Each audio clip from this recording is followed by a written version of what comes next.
alam kung hanggang saan kami magsama-sama ng mga anak ko, guys. Ayan po, ipapangako ko lang dito sa mga anak ko na hanggang nabubuhay ako at nagtatrabaho ako ay hindi ko sila pababayaan. Walang masabi ko, hindi ko alam kung hanggang saan kami, tulad nyo yun, dipit kami sa budget, sa pagkain, kasi marami po sila. Pero hanggat kaya po, kinakaya ko po. Nagbibigay ako ng para sa kanila, nagpo-provide po talaga ako para sa kanila. Dahil ito yung gusto ko, at gusto ko kasama sila. Naaalis yung stress ko, pag kasama sila, nakikita ko sila sa bahay.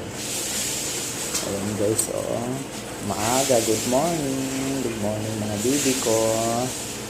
I love you all, bibi.